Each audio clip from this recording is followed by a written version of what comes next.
Ok, então vamos iniciar a segunda aula assíncrona.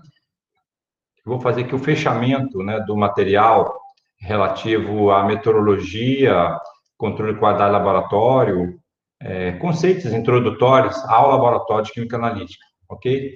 Na aula passada nós já falamos várias coisas, eu vou continuar isso, já que na aula assíncrona que eu postei há uma semana atrás, eu consegui abordar na aula síncrona de 2 horas tudo a temática. Só que na aula síncrona, na primeira aula síncrona 1, não deu para abordar tudo que está já gravado na aula síncrona. Então, eu queria discutir com vocês a que ponto vocês chegaram, se tem dúvidas sobre o material postado, tá bom?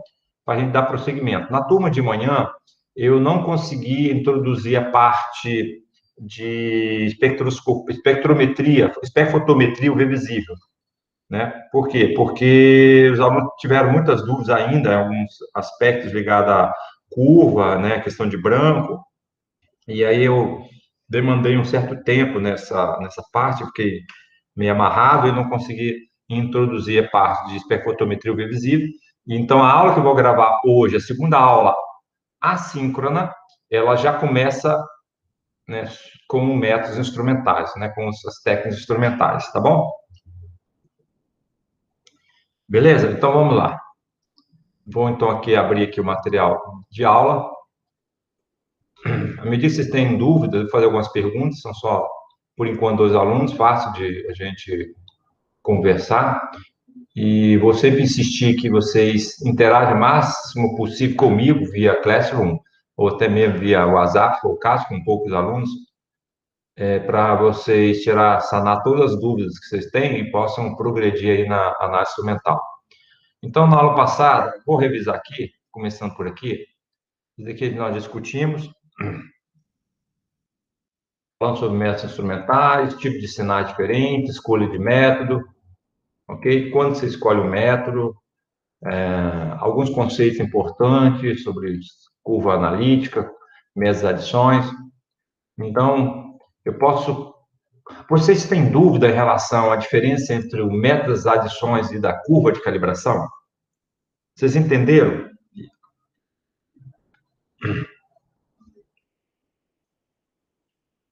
Hein? Bruna, Guilherme? Olha, professor, como eu nunca vi isso na prática, né? Então, eu ainda fico com um pouco de dúvida, né? Nos conceitos, assim, mais relacionados na parte prática mesmo de... É meio difícil ver como que é feito, sabe? Olha, mas se você entende a teoria, depois fazer a prática é uma coisa meio mecânica, né? É importante entender os conceitos. Aí eu te pergunto, conceitualmente, você entendeu a diferença entre o método da curva de calibração, também chamada curva analítica, e o método das adições de padrão? Você entendeu a diferença? Qual é a vantagem e desvantagem desses dois métodos? É isso que eu quero saber, porque isso é pergunta de prova.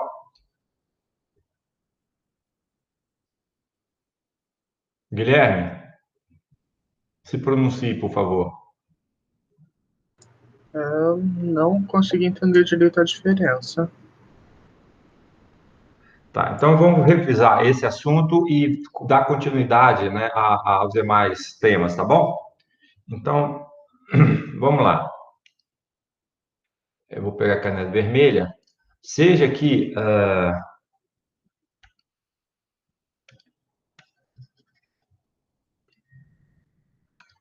por exemplo, aqui um dado qualquer de medida absorciométrica, né, de absorção, em termos de absorbância, a gente vai estudar isso em perfotometria visível. Você tem aqui uma curva de calibração. Nesse exemplo aqui, ele diluiu as soluções padrões, gerando essas concentrações ppm, miligrama por litro. Nós falamos que é similar a parte por milhão. Lembrar que, rigorosamente, deveria ser miligrama por quilo. 1 quilo, verdadeiramente, tem 1.000 gramas, que tem 1.000 miligramas. Significa que 1 quilo tem 1 milhão de miligramas. Se você, então, pensa em 1 miligrama, ela refere-se a uma parte por milhão do quilo. Né? 1 miligrama é uma parte 1 milhão de miligramas daria 1 quilo. Então, é uma parte, 1 miligrama daria uma parte por milhão de 1 quilo, que é ppm.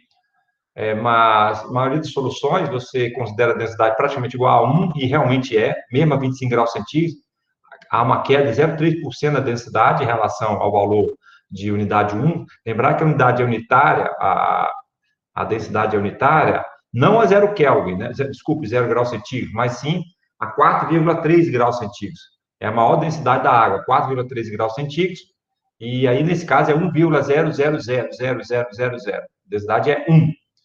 Acima dessa temperatura, você tem a dilatação, né, da solução aquosa, devido à temperatura, então a densidade cai de 1, e abaixo de 4,3 graus, em vez da densidade aumentar, né, existe uma propriedade muito específica, né, e mágica da água, é que ela se reorganiza, né, você sabe disso, estudo inorgânica, em ligações de hidrogênio, e essa reorganização forma tipo cristais, né, das moléculas de água, e gerando vacâncias. Ou seja, nesse caso, há uma diminuição da densidade, porque é uma reorganização estrutural, de tal maneira que existem vacâncias, né, internas ali na estrutura da água, microscópica, de tal maneira que ela aumenta o volume, por consequência, a densidade diminui, e isso faz com que o gelo, né, boie na água. Se não fosse por essa propriedade, né, da ligação de hidrogênio, não haveria vida nesse planeta, né? Você não conseguiria, pelo menos vidas macroscópicas, peixes, né, que precisam, tudo que precisaria respirar, né, a macrovida, né, a macrobiota, que depende da respiração, ela morreria, né, já que na época do inverno, principalmente no hemisfério norte e sul, mas em zonas mais temperadas, né, mais próximas aos polos, o gelo iria formar uma camada impermeável entre o oxigênio e a própria lago, né? Se, por exemplo, o gelo fosse mais denso, ela iria precipitar, né, e mataria toda aquela vida que depende de bentons. Mas a partir do momento que ele boia, né, a parte líquida ainda continua líquida, ou seja, tem vida ali, né? Lógico que todo lago, você sabe, tem sempre os buracos que esses animais podem respirar, né? Mas se caso o gelo fosse mais denso, né, a 0 graus, em relação à água, você teria esse colapso, né, de toda a parte, vamos dizer, sólida, e devagarzinho a água ali seria solidificada, mataria toda a vida, né, aquática, devido à total cristalização, né, porque estaria sempre havendo troca do ar frio com a água. Mas quando você tem o gelo, ele boia, ele forma uma camada isolante, impermeável, né, e com isso você mantém um corpo líquido embaixo do gelo, e com isso a vida aquática sobrevive, né, durante o inverno. É uma propriedade muito interessante da água, né, você nunca deve esquecer disso, né, que mantém a vida até hoje. Ok, pessoal, você tem então aqui uma solução padrão, está aqui, as concentrações de soluções obtidas, por exemplo, no balão. Você geralmente pega uma solução estoque, exemplo, 1000 ppm de metais, aí você dilui para o nível de ppm que você queira. Então, você quer fazer 1, 2, 3, 4 ppm, né? Aí, como eu faço isso? Eu parti de 1000 ppm. Então, você pode fazer 1 mililitro em 1000 mililitros de solução, né, de ácido nítrico, água, né, seu diluente. Aí você vai ter 1 ppm, 2 mililitros em um balão de 1000, aí você vai ter 2 ppm. Lógico, ninguém vai precisar fazer tanto volume assim. Na prática, você faz um padrão intermediário. Eu diluiria primeiro 1:100 do padrão de 1000. Quando eu pegar 1 mililitro do padrão de 1000, colocar num balão de 100 mililitros, eu estou diluindo 100 vezes. Então, nesse momento, a concentração vai cair para 10 ppm, concorda? 1000 sobre 100 dá 10 ppm. Agora, essa solução intermediária, se eu quiser preparar, então, em balão de 100 mililitros, 1, 2, 3, 4 ppm, eu teria que fazer como? Vamos lá. Se eu tenho 10 ppm, ok? Se eu tenho 10 ppm e quero preparar 1 ppm, tem que diluir quanto? 10 vezes, ok? Então, eu estaria pegando 10 mililitros para 100. Ou, né, para não gastar tanto volume, poderia pegar 5 para 50. Não é isso? Que o fator de diluição é 10 vezes. 5 para 50, 10 vezes. Diluir 10 vezes solução de 10 ppm, você teria, então, essa concentração de 1 ppm. E assim sucessivamente, né? Você pegar, então, 1 para 10 daria 10 vezes. Então, você pegar 10 para 10, depois 20 para... Desculpe.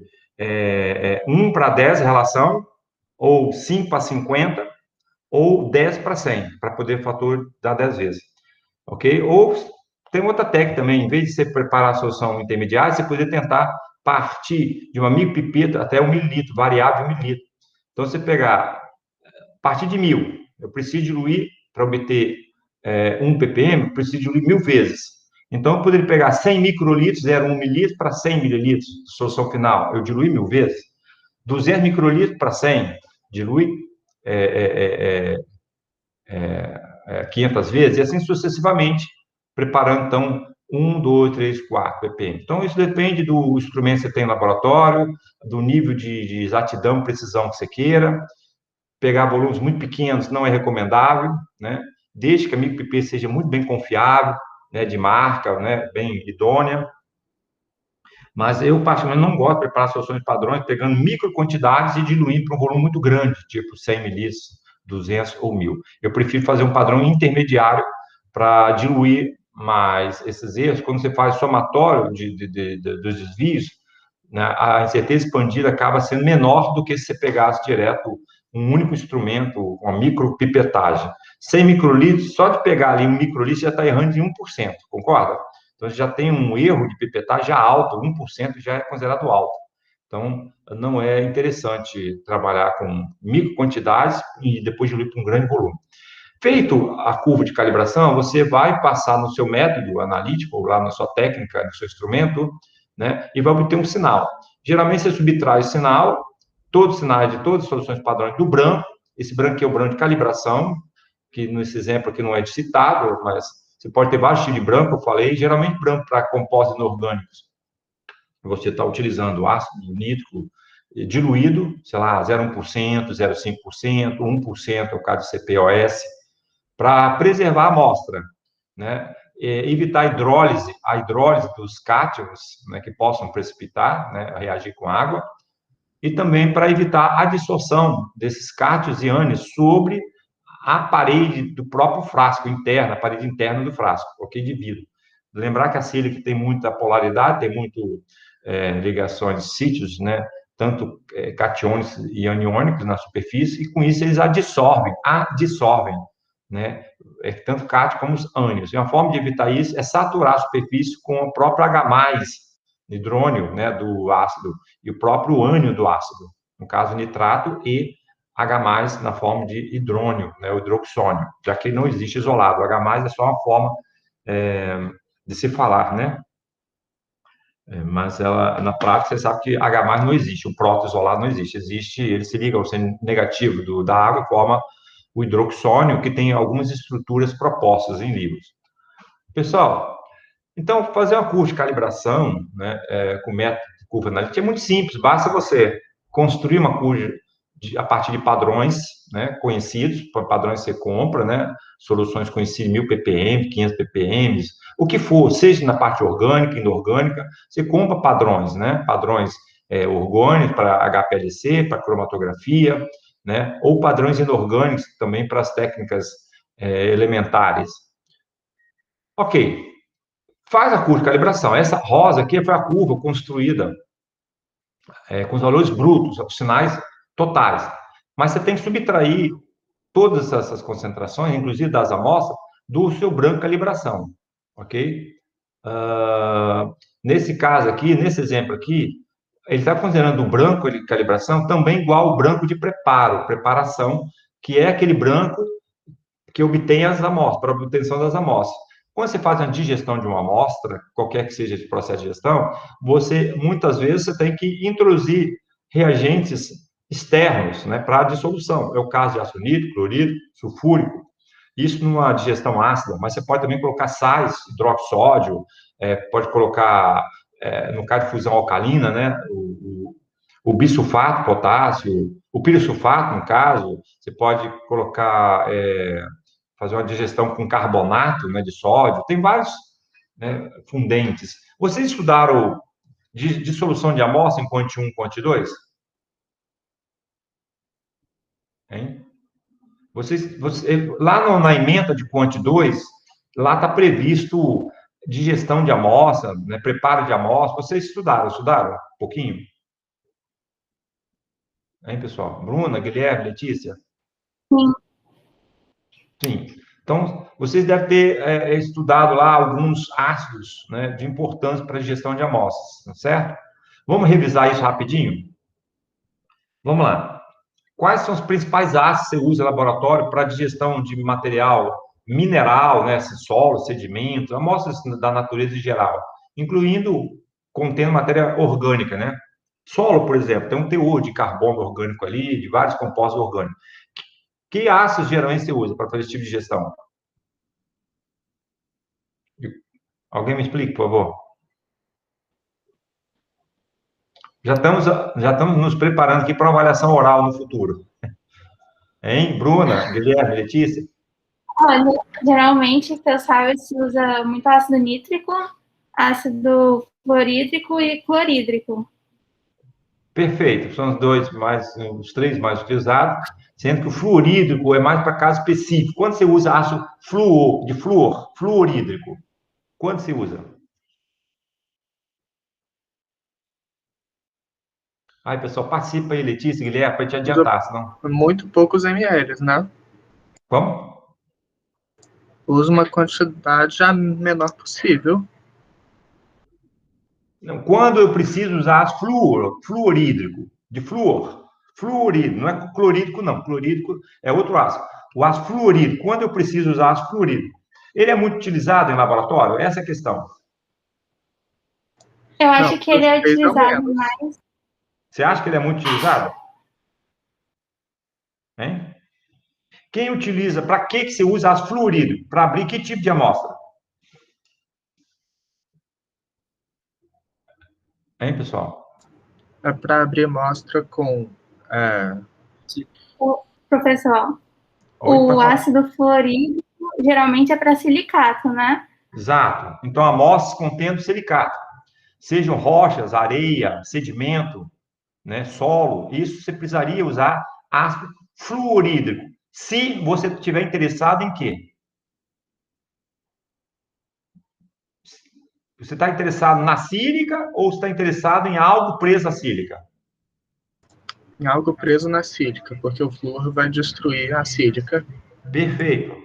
Ele forma tetrafluoreto de silício e SiF4 que vai embora, não é isso? Como gás.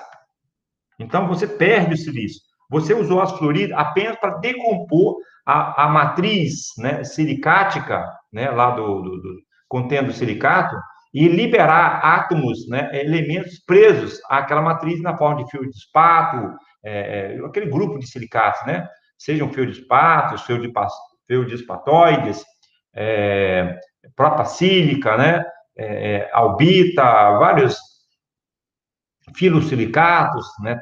Tem inosilicatos, tectosilicatos, né? Sorosilicatos, tem uma enorme variedade. É o tipo de mineral mais abundante, né? Na litosfera. Então, o seu objetivo, se você quiser analisar o teor de titânio numa amostra, mas eu quero saber quanto tem também dentro do retículo cristalino, né? Na forma de ilmenita ou uma mica qualquer, ok? Você precisa realmente destruir essa matriz cristalina e daí precisa usar as fluorídrico. Eu tenho como obter o teor de silício usando ácido fluorídrico? É possível, de alguma forma? Eu estou interessado em saber o teor, a concentração de sílica numa areia ou num solo ou num sedimento. O ácido fluorídrico é interessante nesse caso?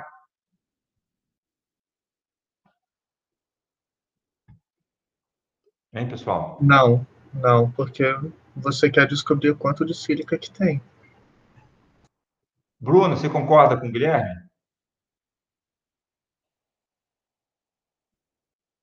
Professor, eu acho que não é interessante interessante não, porque eu acho que ele forma, o senhor falou que ele forma um composto que ele evapora, né, no caso é volátil. Então, eu acho que não tem como você ter certeza da quantidade. Letícia. Eu também concordo com eles. E se eu falar que vocês três estão errados? Aí a Pessoal, gente chora. olha bem, existe uma técnica chamada de fluorização. Eu, quando dou aula, poucas vezes eu dou aula, porque tem os outros professores que gostam também dessa disciplina, mas eu tenho cadinho de platina, e quando a gente dá a aula prática, eu fazia fluorização em cadinho de platina, né? Lá no LQA eu tenho cadinho de platina. E essa técnica faz por diferença. Então, na verdade, tem mais métodos para analisar silício. E um dos métodos clássicos, mais antigos e de alta exatidão, talvez um dos mais importantes, melhores, é exatamente a gravimetria de silício. Como ela é feita? Você pega, por exemplo, o seu sedimento, coloca ácido clorídrico e ácido nítrico. Agora vamos fazer uma parte. Para que serve ácido clorídrico numa digestão de sedimento? Qual a função dele?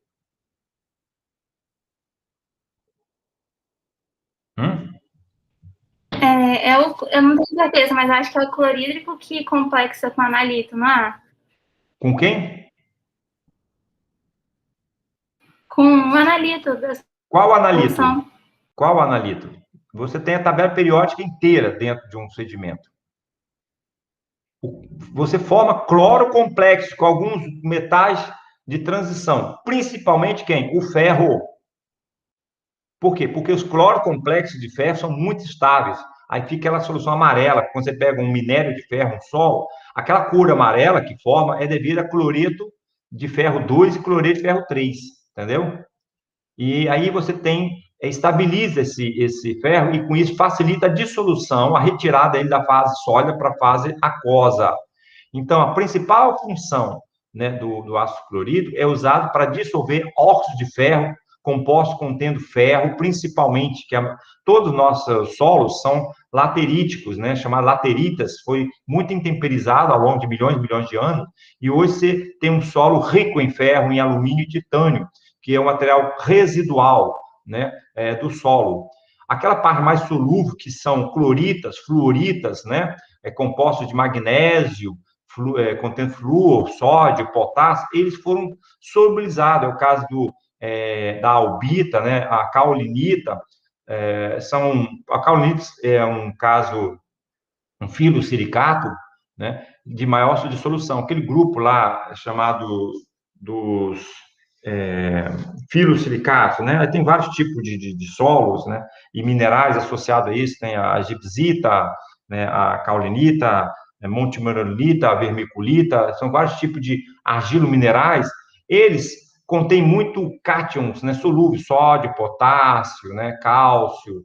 E isso daí, com o tempo, eles foram solubilizados com intemperismo, né? Ao longo de praticamente 4 bilhões de anos, lembrar que o planeta Terra tem 4,5 bilhões de anos, né? E após o resfriamento dele, a partir de 4,2, sei lá, 4 bilhões de anos, né, que já está mais estável, já tendo processo também de chuva, né, de intemperismo. Então, esse processo é muito antigo, né? Rochas mais antigas são datadas depois de quase 4 bilhões de anos. Na época, a Terra já era solidificada. Então, pessoal, em resumo, você usa ácido clorídrico para poder complexar diversos metais, né, associados ali àquela matriz, né, silicatada, e você solubiliza, né, bastante coisa. Lembrar que no solo hoje você tem a parte mais residual, mais refratária, né, do solo. Quem vai em Aracruz, né, ali naquelas praias de Aracruz, tem muitas cangas lateríticas, aquelas pedras que ficam no mar. Aqui dali é um processo de erosão que demorou aí milhares, milhões de anos. O que sobra é aquela crosta dura, né, de óxidos, né, de silício, alumínio, ferro, que é o que sobrou da rocha parental, né, a rocha mãe, né, primordial. E toda a parte solúvel, ela salinizou o oceano. Hoje o oceano é salgado, tem 35 gramas por litro de cloreto de sódio, devido à dissolução da clorita, né? Aqui advém não só isso, mas também a caulinita das rochas, entendeu? Então, a parte solúvel vai para a água, forma solução salina, formou, então, essa salinidade da água do mar, e a parte residual forma esse solo laterítico, né, com alto teor de ferro, titânio, alumínio, entendeu? Então, pessoal, ácido clorídrico é basicamente isso, para favorecer, além da própria hidrácido, né, porque além do solo, além de sílice, você tem óxidos de ferro, você tem carbonatos, né, você tem fosfatos, que são passivos também de solução em meio ácido, fortemente ácido, que é o caso do ácido clorídrico. Agora vem o ácido nítrico. Para que serve ácido nítrico numa dissolução? A princípio, minério de ferro, você só abre com ácido clorídrico, não precisa nem colocar ácido nítrico. Está interessado no ferro solúvel, né? Eu nem estou preocupado com aquele ferro grudado à matriz silicatada. Eu estou preocupado na parte solúvel, que é devido ao óxido de ferro, aos óxidos de ferro, seja hematita, magnetita, né? Limonita, tem vários óxidos de ferro, né, presentes no solo, né, numa rocha mãe, e a ácido clorídrico daria conta. Aquele método de cromatométrico, você estudar lá em Quant 2, né, basicamente você usa ácido clorídrico. Você coloca um pouquinho de ácido nítrico lá. Para quê? Qual é a função do ácido nítrico? Ele é um hidrácido também, só que ele, além de ser hidrácido, ele é um oxiácido. Na verdade, a anotação não é hidrácido, é oxiácido. Ele também dissolve carbonatos, dissolve fosfatos, boratos, né, diversos nitratos, né, clorídrico, vários outros minerais presentes. Só não dissolve o material silicatado, né? Os silicatos não são solúveis, né, em ácido nítrico, nem em ácido clorídrico. Mas qual é a principal função do ácido nítrico? Acho que é para dissolver metais que não vão se complexar com o nitrato, mas se complexariam com o cloro do ácido clorídrico. Certo. Ele dissolve como? Qual é a função? Ele dissolve através de que de reação? De oxidação, de complexação, de precipitação ou de ácido-base? Eu diria que oxirredução ou ácido-base? Exato. O ácido nítrico, ele é um oxiácido. Significa que ele se reduz, o ânion nitrato se reduz para NO2, que forma aquele gás forte, né? Ou NO, ou NO2, ok? E você oxida a matéria. Os metais que estão ali presentes são oxidáveis, né? Mas a maior função da não é nem para isso, de oxidar alguns óxidos mais refratários, né? Mas principalmente para oxidar matéria orgânica. Então, toda aquela matriz orgânica, carbono, isso aqui, ele é oxidado, carbonatos, forma então CO2, com isso se liberta o metal preso à molécula orgânica, né? Seja na forma de uma amina, de uma proteína, de um aminoácido, sei lá, de um ácido úmico, ácido fúlvico, material detrítico, né, de planta, de animal que esteja ali presente no solo. O humus é o que é chamado humus. Então, o ácido nítrico é capaz de oxidar a matéria orgânica. E, com isso, clarifica a solução, tira todos os concomitantes. Né? Se você tiver material particulado ali, na forma de carbono, né, de material orgânico, ele não é dissolvido em ácido clorídrico puro. Mas, se você colocasse o nítrico, aí, além da força do hidrato do ácido clorídrico, da formação de complexo do ácido clorídrico, você tem a formação, né, de sais solúveis com o ácido nítrico, formando nitrato solúvel, todos os nitratos são solúveis, né? E também você teria também a força, né, do ácido nítrico dissolvendo, então, esses complexos, essas matrizes orgânicas, tá bom? Então, o ácido nítrico é um agente oxidante poderoso e muito utilizado para a oxidação da matéria orgânica. E todas as matrizes naturais têm matéria orgânica, né, devido ao humus, né?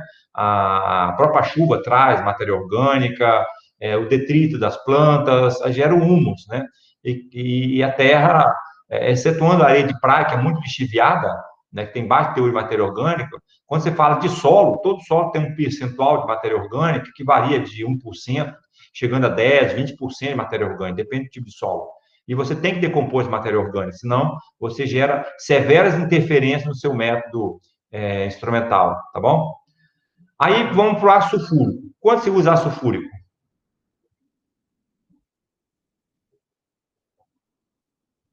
Hein, pessoal? Já fizeram a digestão com ácido fúrico? Não. O que vocês sabem sobre ácido fúrico? Além que ele é pesado, tem uma densidade de 1,84. Ele é um hidrácido ou é um oxiácido? Oxiácido tem oxigênio, né, pessoal? H2SO4. Então, ele é o quê? Um oxiácido. Ele é um oxiácido e ele também é um agente oxidante poderoso, mas a quente, o ácido nítrico, a frio ele já é agente oxidante. O ácido fúrico, ele funciona como agente oxiácido, como agente oxidante, a quente. Né? Alguns casos ele é frio, também ele pode funcionar, mas em geral você tem que aquecer a solução. Né? Aí você trabalha com temperaturas até 200 graus, lembrar que o ácido fúrico, ele pode chegar até 380 graus, que é o ponto de ebulição dele. Então, o ácido fúrico, por exemplo, é muito utilizado para mineralizar matéria orgânica no método Kjeldahl, né? Kjeldahl, que é nitrogênio Kjeldahl. Não sei se vocês já estudaram isso, mas você pega sua matéria orgânica, o que for, proteína, solo, né, água, o que for, né, contendo matéria orgânica, no caso, você está pensando em nitrogênio ligado à matéria orgânica, simples ligação.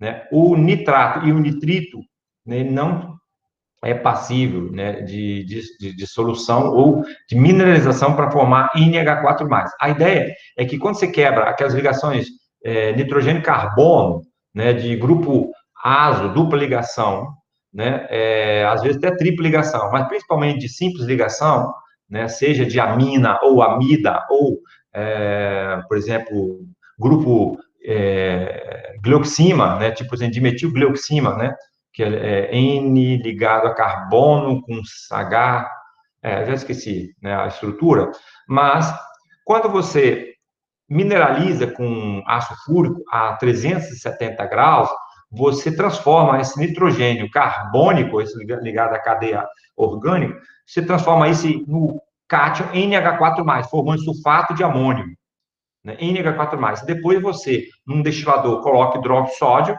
você transforma o íon NH4+, em amônia aquosa, a amônia é volátil, essa amônia vai para um frasco que coleta amônia, que é por exemplo, ácido bórico, e você consegue dosar o teor de amônia que veio da amostra, na forma de íon amônio. Tudo bem? É uma técnica muito interessante, eu tenho esse equipamento no meu laboratório, é muito utilizado para a determinação de carbono, né, em alimentos, de carbono não, de nitrogênio em alimentos, em solo, em águas e tudo mais, beleza? É o chamado método Kjeldahl. Ele foi desenvolvido no final do século XIX, lá para 1890, para 1880, por aí. É um método antigo, mas até hoje utilizado. Lógico, tem instrumentação, né, que tornou isso bem mais ágil, mais rápido. Pessoal, então o ácido fúrico, ele é usado quando você precisa de uma temperatura alta, né, e um poder de oxidação poderoso para alguns tipos de minerais, sei lá, com zircônio, né, zirconitas, tungstatos, algumas coisas que precisam de uma alta temperatura de decomposição. Só que tem uma desvantagem. Se você tentar fazer uma digestão em bag Teflon, né, você já pode ter problema. Se você, por exemplo, começa a 100 graus, a água vai evaporando a sua amostra, a sua dissolução, do seu material, e aí você concentrando o ácido sulfúrico cada vez mais, a temperatura do becker lá do Teflon vai aumentando. E se ultrapassar 200 graus, ele começa a amolecer o becker, pode até estragar o becker, fundir o becker. Então, o uso de ácido sulfúrico em digestão de matéria orgânica, usando becker de Teflon, junto com ácido fluorídrico, lembrar que ácido fluorídrico você não pode usar becker de vidro, né, porque ele vai atacar e contaminar a sua amostra com sílica. Nesse caso, é interessante fazer a digestão com becker Teflon, ou até mesmo um forno micro-ondas, em vez de usar ácido fúrico, usar ácido nítrico, que não tem problema aí de aumento de temperatura demasiado e fusão, né, do próprio tubo, né? Que no caso de um forno micro-ondas, em vez de você fazer um aquecimento convencional, você usa frequências micro-ondas, né, para induzir polarização das moléculas polares que tem ali no seu meio de digestão.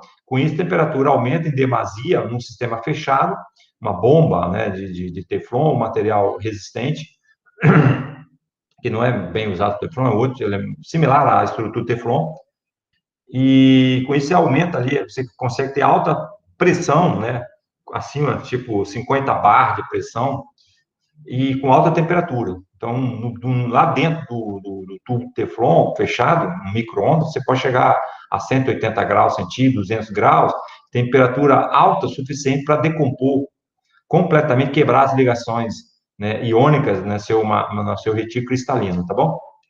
Pessoal, então eu fiz uma revisão aqui sobre uso de ácidos, né? Isso aqui vai servir para a nossa vida futura, mas é mais utilizado na prática, né? Realmente, se estivesse tendo aula experimental, a gente estaria usando esses ácidos para fazer algumas digestões ao longo do semestre, beleza? Mas, por enquanto, fica com conhecimento geral. Voltando, então, à questão aqui da curva, se você tem, então, soluções padrões preparadas previamente. Você tem um sinal, você tem então um sinal primeiro total, aí você subtraindo todos os sinais pelo valor de branco, o branco foi o quê? Foi, nesse exemplo aqui de uma curva como essa aí, pode ter sido um ácido nítrico 1%, né? Mas pode também ter sido o próprio branco de reagentes. Professor, então, você tá mostrando alguma coisa para a gente, apresentando, ou não? Só está falando? Não está gravando aqui o slide, não? Não está aparecendo o slide para mim, não. Ixi, peraí, então, desculpe, meu Deus, eu estou falando só. Não sei se para a Bruna e para o Guilherme está aparecendo. Não, desculpe, eu esqueci, tem que apresentar. Tá, desculpe, eu estou falando, agora sim vai aparecer, eu esqueci de apresentar agora. Meu Deus. Eu estou falando de curva, opção de coisa aqui. Agora vai aparecer. Agora sim, né? Agora apareceu. Sim, desculpe, você tinha que ter avisado. É porque eu esqueci de apresentar agora, né? Só porque eu achei que na revisão você só estava falando mesmo, por isso que eu não. Não, tudo bem, a gente nem. É porque eu já passei alguns slides, né? Aqui, ó, esses slides anteriores, rapidamente passei. Que é a introdução da aula passada, né? Escolha do método. Tá vendo? Falei todos esses aspectos na aula passada que eu gostaria que vocês revisassem. E eu parei aqui no curso de calibração. Então, para resumir essa questão da curva, vamos lá. Você tem, então, aqui, agora você está vendo aqui, né? Eu caminho com a caneta, beleza? Você tem, então, aqui as suas soluções padrões. Você tem um sinal, né, obtido, né, dessas soluções padrões. Você prepara em balões, geralmente, balões volumétricos. E você tem, então, intensidade total e aqui é sinal líquido. O que é sinal líquido? É pegar o sinal menos o branco. Nesse caso, o branco é a solução com 0 ppm de padrão. É o sinal da própria matriz, né, da própria água que você usou como solvente. Olha, você pode ter alguns tipos de brancos. Nesse exemplo aqui, ele está pegando a amostra, subtraindo, também com 300 menos 100, deu 200. Significa que ele usou o mesmo branco, né, tanto para a curva analítica como para as amostras. E esse branco, nesse caso, o ideal é que fosse o branco de preparo, branco de preparação. O que é o branco de preparação, ou chamado também branco de reagentes? Você não tem uma amostra a ser digerida? Você pegou 100 miligramas de uma amostra pulverizada de sol para fazer uma digestão em sistema fechado ou aberto. Por exemplo, beck de vidro, beck de teflon, que for. Né? Você colocou lá 10 ml de ácido nítrico, 10 ml de ácido clorídrico, espera lá aquela coisa reagir, né? Lá no sistema aberto, em chapa elétrica. Aí evaporou, blá, blá, blá, depois secou, aí você coloca depois mais 10 mililitros de ácido nítrico para garantir a total decomposição da amostra, né? Aí você no beck Teflon, se estiver usando, eu quero também destruir a sílica para liberar a metade presa no retículo cristalino da sílica. Aí você joga ácido fluorídrico. Observe que a partir do momento que você está adicionando reagente externo à sua amostra, você está contaminando ela, concorda? Então, você tem que descontar essa contaminação que advém dos reagentes. Então, paralelamente à amostra, tem que fazer o seu branco de preparo, branco de preparação, ok? Ou também chamado de branco de reagente. Existe uma pequena sutileza entre um e outro. O branco de reagente é como se estiver pensando apenas no branco que está no reagente, ou seja, o teor de analito de interesse a ser analisado, que é contido nos reagentes de partida, o ácido nítrico, clorídrico, naqueles 10 ml de ácido clorídrico, nos 10 ml de ácido nítrico, entendeu? Agora, quando você fala a palavra branco de preparação, é não só a contaminação desses reagentes, mas também a própria contaminação do Becker, do ar, da capela, entende? De outras contaminações cruzadas que podem acontecer. Né? Você não vai fazer uma filtração? Ah, beleza, o filtro não pode contaminar sua amostra? Pode. Né? Se você não teve previamente lavar esse filtro com ácido nítrico, 5%, deixar de um dia para outro, limpando esse filtro, depois descontaminar ele com água de osmose reversa, que é a mais pura que tem no laboratório, secar esse filtro num ambiente hermético, fechado, que não caia poeira, entendeu? Então, aí você garante que esse filtro é branco. Se você não pegar sua vidraria previamente, lavar muito bem com ácido nítrico, 5%, 10%, durante um dia de banho, né, para poder descontaminar toda a sua vidraria, em inglês chamado glassware, né, todo o seu material que você usa, né, usar micropipetas com ponteiras muito limpas, tudo bem limpo, capelas limpas, você sem querer pode estar contaminando sua amostra, ok? Então, pessoal, o branco de preparação é o branco de reagentes, mais aqueles processos possíveis de contaminação que advém do processo, do protocolo de digestão da amostra. Está bem claro isso? Então, alguns artigos chamam branco de reagente, outros chamam de branco de preparação. Mas é a mesma coisa, praticamente. Está bem claro? Agora, o que é o branco de calibração? Muitas vezes você não usa, não usa esses reagentes para fazer a curva de calibração. Seria o ideal. Muitas vezes você faz a curva de calibração partindo de uma amostra mais branca, mais tranquila, mais limpa, que é ácido nítrico 1%, ácido nítrico 0,1%.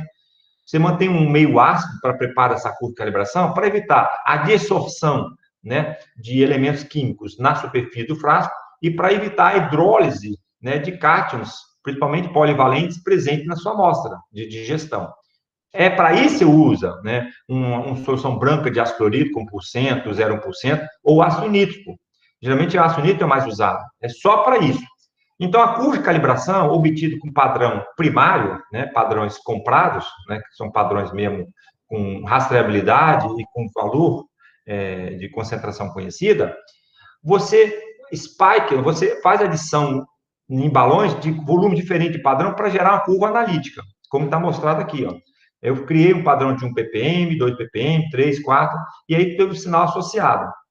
Tá? Nesse caso aqui, eu poderia ter usado, caso você previamente saiba que não há muita interferência, muita diferença entre o branco de calibração com o branco de preparo, que leva em conta também os reagentes da digestão. Se você já demonstra, alguém fala que o método, olha, pode estar utilizando um branco de calibração normal, com ácido nítrico diluído. Isso é rotina, a pessoa prefere fazer essas curvas de calibração com ácido nítrico diluído do que toda vez ter que abrir mais branco de preparação, mais branco de preparação. Há um consumo grande de ácido, entendeu? Para poder gerar essa quantidade grande de branco de preparação. Em geral, os mestres começam a trabalhar com branco de preparação, de calibração, que são mais simplificados. Você avalia, passa o material de referência. Se o valor obtido para a concentração do material de referência estiver dentro da faixa de aceitação, o intervalo de confiança lá do seu certificado, isso já é um indicativo que não há interferência entre, né, a solução padrão obtida por solução branca, né, de ácido nítrico, 0,1%, 1%, que é clean, em relação às amostras que tem, além de reagentes a mais, né, adicionado para poder processar a dissolução, né, dos seus analitos, também tem a própria concomitante, né, a matriz, né, da sua amostra que interfere, os concomitantes da matriz, que interferem mutuamente entre si, tá? Então, se você demonstra que eu fiz uma digestão de um material de referência com meio altamente complexo, ácido nítrico, clorídrico, sulfúrico, demorou 1, 2 dias de digestão, não interessa. Aí você pega a solução dessa material de referência, eu joguei na curva de calibração simples, né? Essa curva que está aí desenhada. E eu obtive o resposta do resultado, né? Dentro do intervalo de aceitação à referência, isso é uma clara indicação que não há interferências atuando sobre o analito. E dessa forma, você pode continuar sempre obtendo curva analítica ou curva de calibração a partir de uma matriz branca, basicamente uma matriz, de uma solução de ácido nítrico, né, simples. Não precisa estar usando toda aquela carrossel de ácidos, né, ou de processo de preparo de amostra. Entenderam, pessoal? Entenderam a ideia até agora? Oi? Sim, professor. Tá. Então, agora, nesse exemplo aqui, ele pegou, subtraiu todos os sinais, tanto da amostra como do padrão, do mesmo branco. Esse branco aqui, provavelmente, esse branco que está escrito aqui, deve ter sido branco de preparo, né?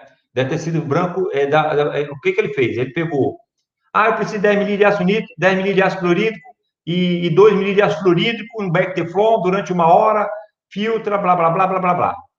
Só que ele vem fazer somente para as amostras, ele também faz um lote maior para gerar a própria curva de calibração. Então, sabe a cor? Já que eu vou precisar de tanto branco, além das amostras, eu também preciso para fazer a curva, o branco da curva, eu vou preparar mais, vou precisar, em vez de 10, eu faço em replicadas, depois junto tudo para gerar uma quantidade de volume maior de branco, de preparo. Aí sim, eu vou construir a curva de calibração sobre o mesmo branco, que é o branco das amostras, que é o branco de preparo, o branco de preparação, ou branco de reagentes, entendeu? Nesse caso, todo mundo é subtraído com o valor único, né, de branco, que é esse valor aqui, que deu intensidade 100, nesse exemplo aqui, tá bom? Mas, em regra geral, no dia a dia, laboratório, ninguém fica fazendo isso. Ninguém fica preparando quantidade grande branco de reagente para depois guardar em estoque. Toda vez que fizer uma curva, você usar aquela solução, né, de branco reagente para poder fazer a diluição dos seus padrões. Não se faz isso. Geralmente, você prepara o seu branco de calibração no dia ali, pegando ácido nítrico, 1% é 1 mililitro em 100 de água de osmose reversa, água pura, ou água destilada, vai depender do metal, né?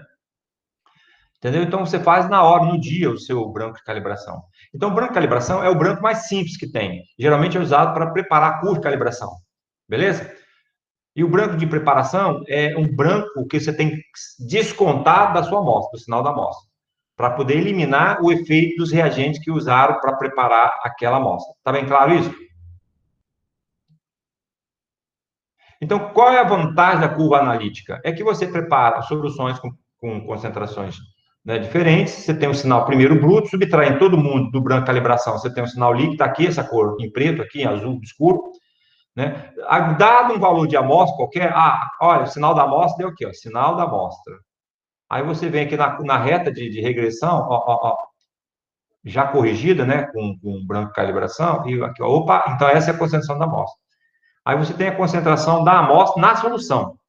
Para transformar isso em valor real da amostra, você basta multiplicar pelo volume. Então, exemplo, aqui que você está em ppm, você tem microgramas por grama, que é a mesma coisa que miligrama por mililitro, né, que é solução, mililitros. Então, miligramas por litro é a mesma coisa que micrograma por mililitro. Quando você multiplicar isso pelo volume da solução que contém a amostra, quando você digeriu a amostra, colocou em 100 mililitros, e dividir pela massa original da amostra, aí você dissolveu lá, sei lá, 1 grama de amostra. Então, corta milho com milho, você vai ter micrograma por grama, que é ppm. Agora sim, sólido. Você transforma agora a concentração da sua solução em concentração em massa, né? Amostra real, sólida, entendeu? Massa, entendeu? Então, assim que você faz a conversão. Pessoal, agora eu vou falar de método das adições. O método de adição padrão. No método de adição padrão, diferente do método da curva analítica, você tem aqui, você parte, todos os balões contêm a mesma quantidade de amostra. Tá vendo aqui? Todos os balões diferentes, 4 balões, você tem 2 mililitros da solução de amostra. E sobre essa solução de amostra, você adiciona volume diferente padrão. Então, no primeiro balão, você não adiciona nada de padrão, 0 mililitros. No segundo, por exemplo, adicionou 1. Depois 2. Você está aumentando proporcionalmente a concentração do seu padrão sobre a matriz da amostra. Tudo bem?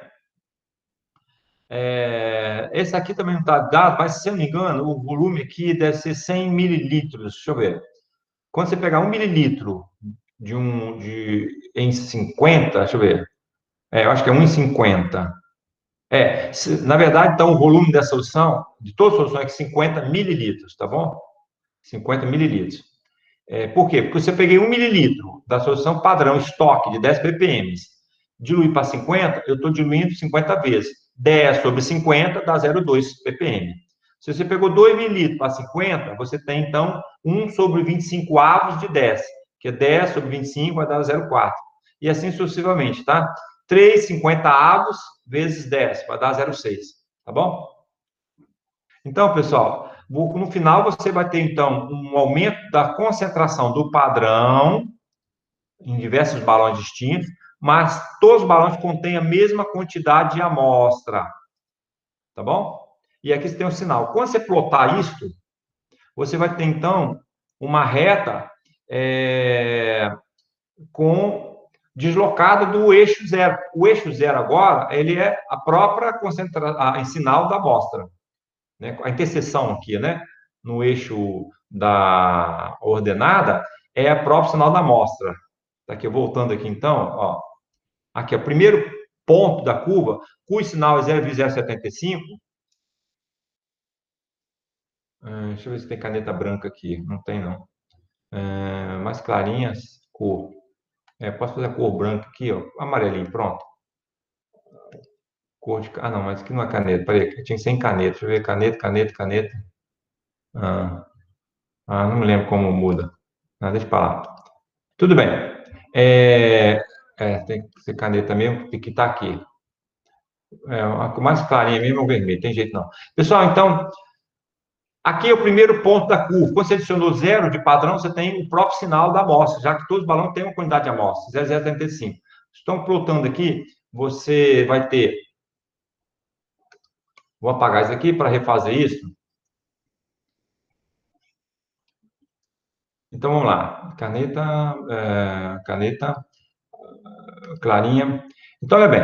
Então, observe que todos os balões têm a mesma quantidade de amostra. Tá vendo aqui? Ó, a mesma quantidade de amostra, beleza?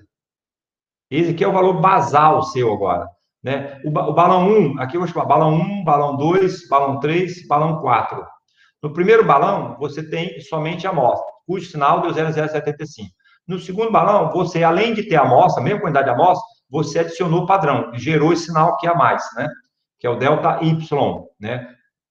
Esse delta Y está associado a um delta X de concentração, né? Então, delta Y sobre delta X dá a inclinação da curva, que nesse caso é 0,422, após a regressão linear. Lembrar que a regressão linear, ele pega uma quantidade maior de pontos e faz um ajuste do método mínimo quadrado, de tal maneira que o desvio entre o ponto experimental e o ponto previsto pela curva é o mínimo possível. Esse desvio pode ser positivos ou negativos.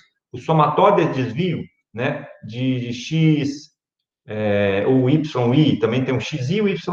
Nós vamos considerar XI menos a média do x sobre... não precisa calcular por N agora. O somatório desses desvios ao quadrado, ele tem que ser o mínimo possível. Aí você usa o método do mínimo possível. Você tem que derivar isso, fazer com que a tangente é mínima. Então, o cara desenvolveu isso, né? E gerou, né? Então, os parâmetros da reta, inclusive o coeficiente de correlação de Pearson. Os matemáticos, mais de 100 anos atrás, fizeram isso, né? Já era conhecido, né? Esses métodos matemáticos.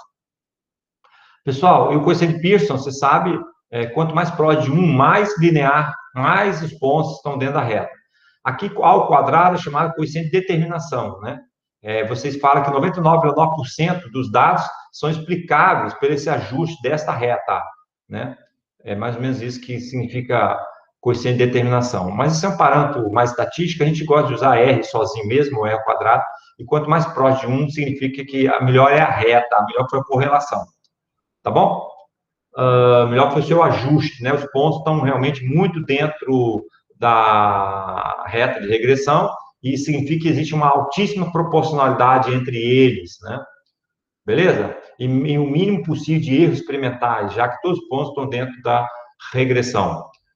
Pessoal, então, olha bem, na curva de médias adições, você tem um acréscimo, à medida que você vai colocando mais padrão sobre a amostra, tá vendo aqui? E, proporcionalmente, você tem a concentração daquele acréscimo. Então, delta Y2, do padrão 1, do padrão 2, e aqui delta Y3, que se somado àquela valor basal, vai dar, então, essa aqui que é deslocada.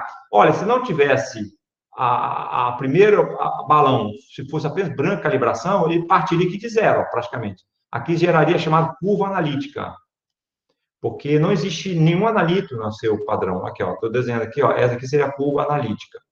Se essa curva ela for paralela com mesadições, para os quais você, em todos os balões, você tinha já um valor constante de amostra, e nesse caso você está também levando em conta a matriz da amostra, se o sinal dessas soluções contendo amostras, elas são proporcionais ou têm a mesma inclinação do que os sinais obtidos por curva analítica, curva de calibração, né, padrões obtidos com solução de ácido nítrico puro, né, solução branca, né, você então diria que, olha, parece não haver interferência entre os dois tipos de solução.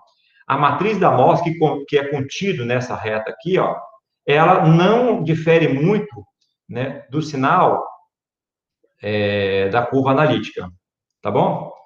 Ou mutantes mutantes, quando você subtrair todos esses pontos pelo valor da própria amostra, ela vai coincidir essa reta com essa aqui, o que significa que não há interferência entre os dois tipos de solução. Esse é o poder do mesadições. Se você faz um método e você observa uma inclinação desse tipo que eu vou fazer agora aqui, ó, desenhar aqui para vocês, vamos pegar aqui uma inclinação, vou pegar a amarela aqui, não, a amarela não vai dar para ver não, peraí, pegar esse roxo aqui. Vamos supor que agora a inclinação da sua reta é algo assim, ó. É uma reta com inclinação totalmente diferente. Aí é claro, está indubitável que aqui existe interferência de matriz. Pois, se você enriquece a sua solução branca de ácido nítrico, né, que não tem interferência alguma, praticamente, né, você enriquece com padrões 0,2, 0,4, e gerou uma sensibilidade maior, também a inclinação foi maior. E quando você agora faz a mesma adição de padrão sobre a amostra, ou seja, observe que no meio das adições você tem todos os balões com a mesma quantidade de amostra. Observe que há uma depressão, uma diminuição, um aumento do sinal, mas só que crescendo menos do que antes, né? Ou seja, a inclinação da curva é menor, a sensibilidade agora foi menor. Então, isso é claro indício que está havendo interferência entre, né, os dois tipos de matrizes, tá bom? A matriz da amostra com a matriz da sua curva analítica. E nesse caso, você deve abandonar o método curva analítica e trabalhar só com mesadições. Entenderam? Conclusão. Qual é a vantagem de mesadições? Que ele corrige melhor a interferência de matriz, já que você está fazendo análise sobre o mesmo tipo de matriz. Então, se existe uma perda de sinal ou um aumento de sinal, ele é constante, a proporcionalidade, a relação, a percentual é constante. Vou dar um exemplo. Deixa eu ver um exemplo. Um exemplo é bom na prática de números. Aqui já está mostrando o exemplo. Mas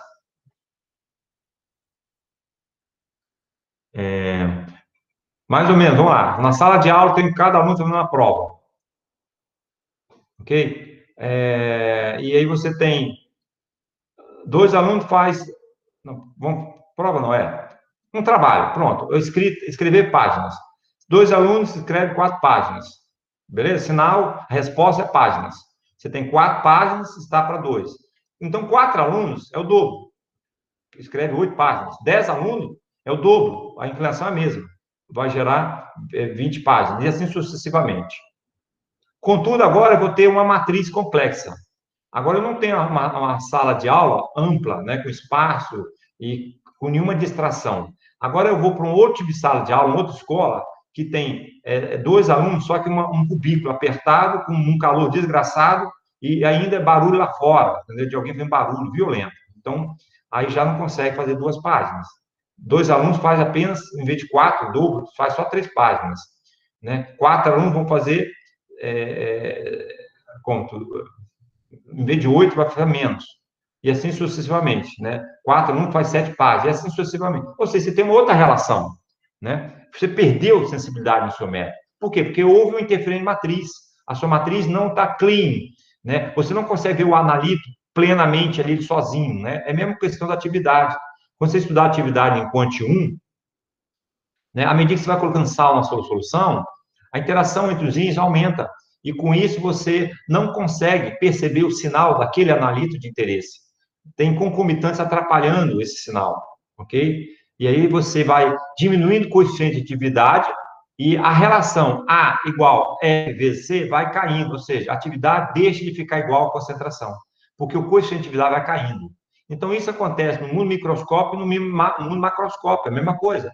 Né? Se você está fazendo um trabalho, silêncio total, sua mãe, seu pai, ninguém familiar, e nem o telefone fica tocando toda hora, você tem um maior rendimento.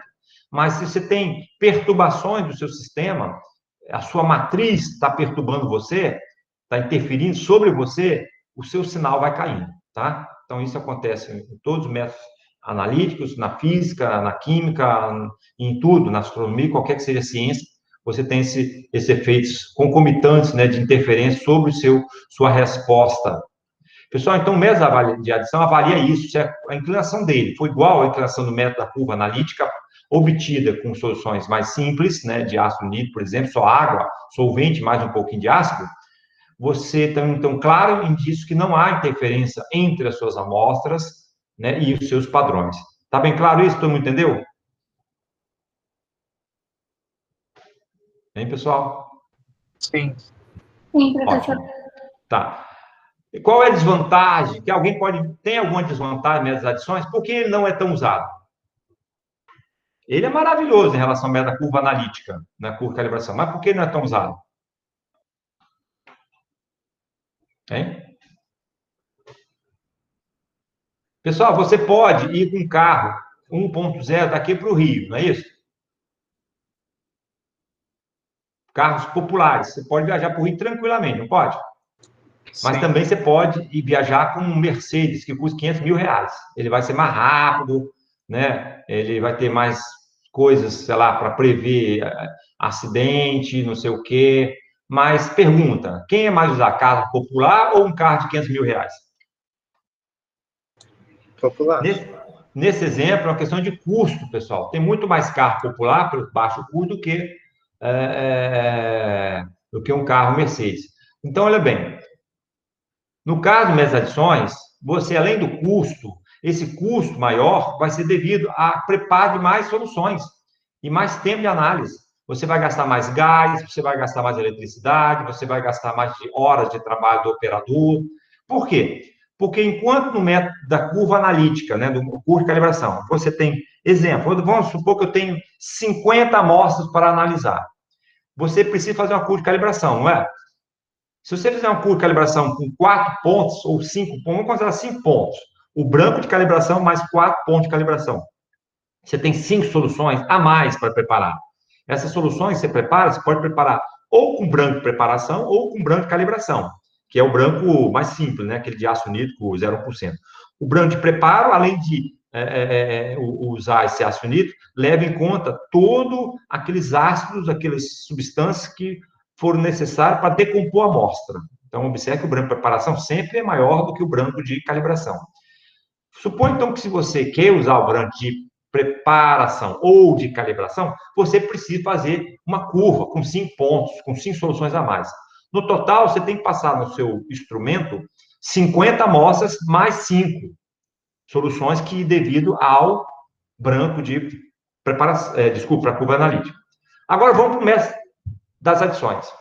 Para o método das adições, para você ter uma proporcionalidade, você precisa de pelo menos um ponto de adição, né? Você precisa a amostra mais um ponto de adição que está aqui, né? Gera esse valor aqui. Aí você pode fazer uma proporção, certo?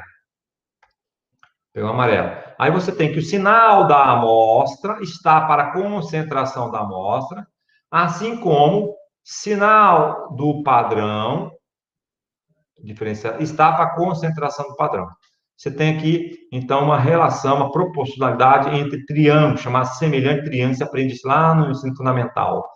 Isso, para um ponto de calibração, já é possível você calcular qual é a concentração da amostra, que é esse valor aqui, ó.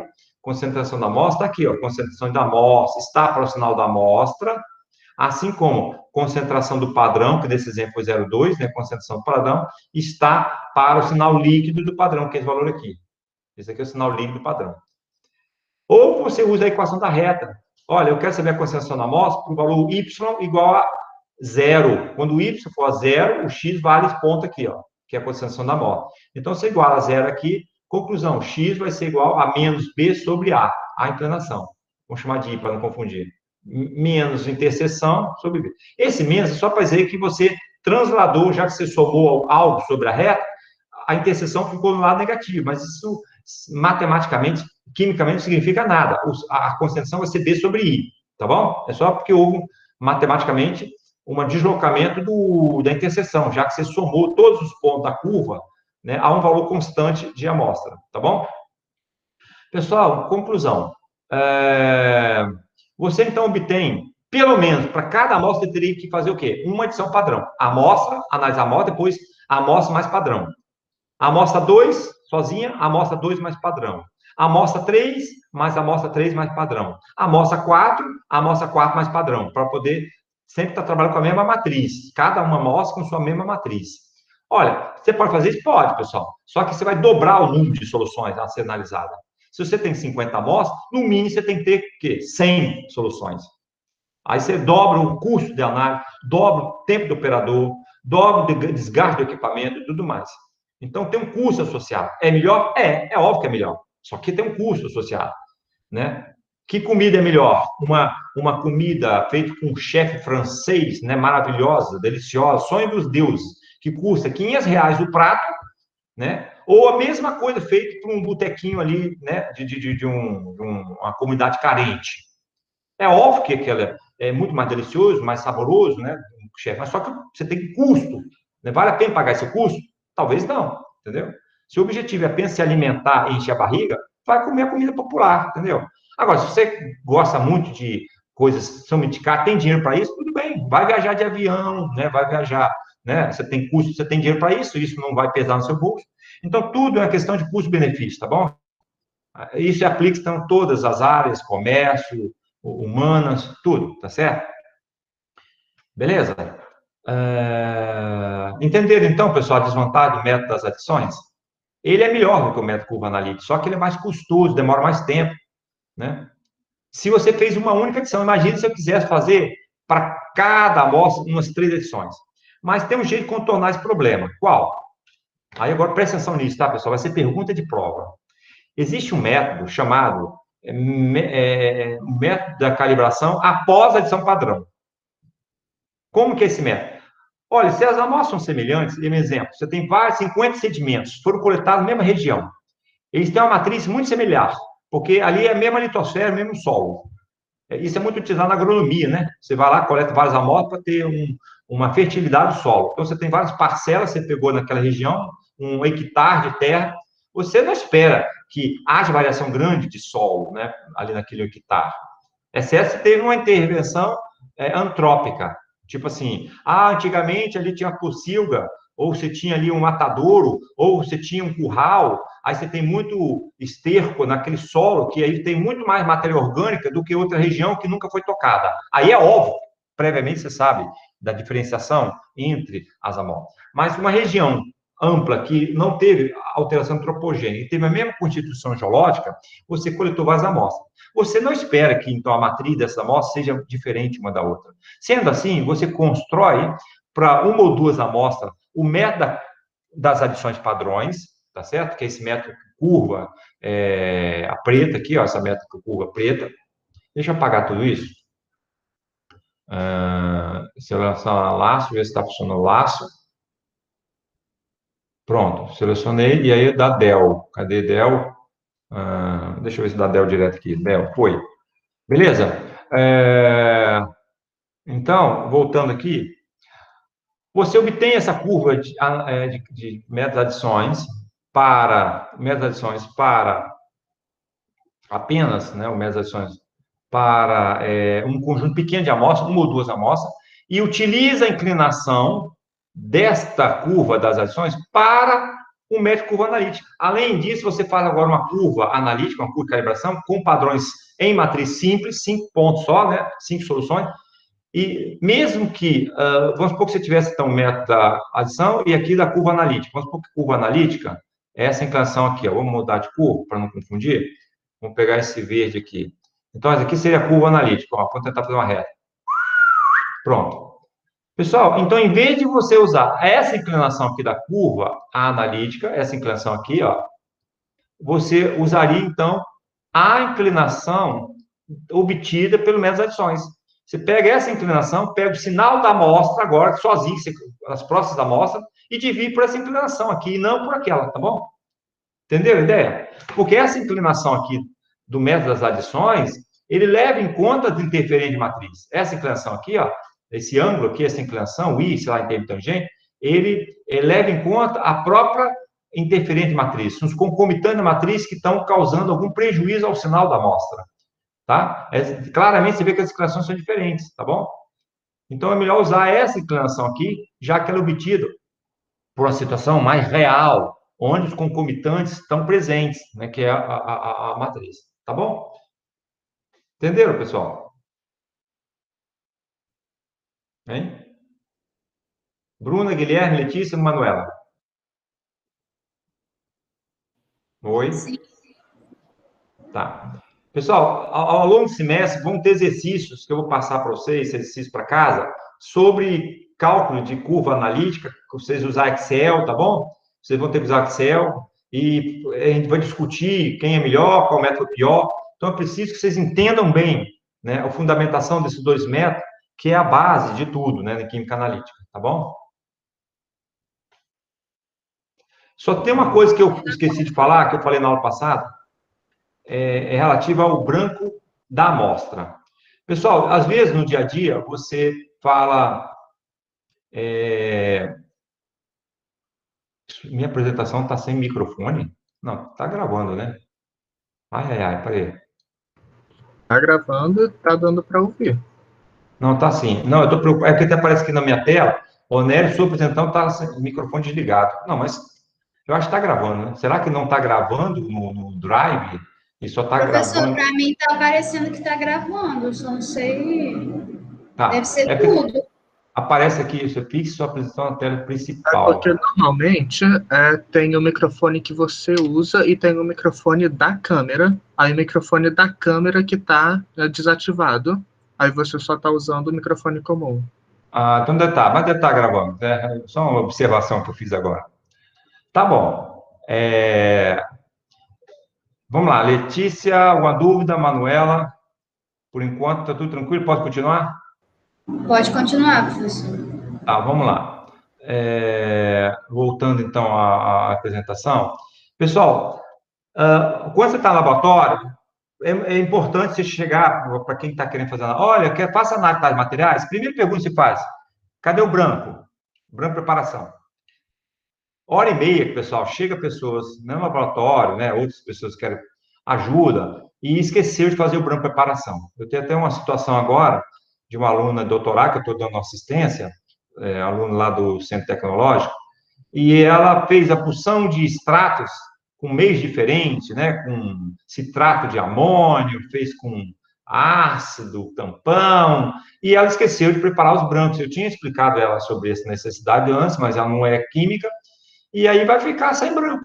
Eu falei assim, olha, o mais que eu posso fazer é pegar o branco de calibração, que é aquele que é obtido com ácido nítrico, né, mais simples, e considerar que o branco de preparo é esse branco. Mas está errado, né? Porque ela usou sais, usou ácidos, que pode ter alto teor do analítico, que você tá, principalmente sódio, potássio, cálcio, que é muito presente em sais inorgânicos, entendeu? Então já tem um erro crasso aí no preparo, né, dessas amostras. Mas vamos tocar o barco, né? Agora, num trabalho químico mais sério, isso aqui, não pode esquecer. Toda amostra subentende um branco. Beleza? Exceto se a amostra é estável e já está pronta para análise. Exemplo, peguei uma água de chuva, né, e quero determinar o teor de sódio. Eu preciso, usando, por exemplo, absorção atômica ou uma potenciometria com eletrodo sensível de sódio. Eu preciso decompor a amostra, eu preciso mineralizar essa amostra, se ela já é solúvel, transparente, não tem colóide, não vai haver decomposição da amostra.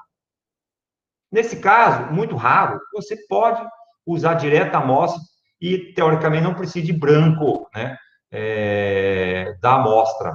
Você pode usar a própria água como branca, né? Quando você fizer curso de calibração, né, para sódio, como o sódio é solúvel em água pura, você nem precisa acidificar.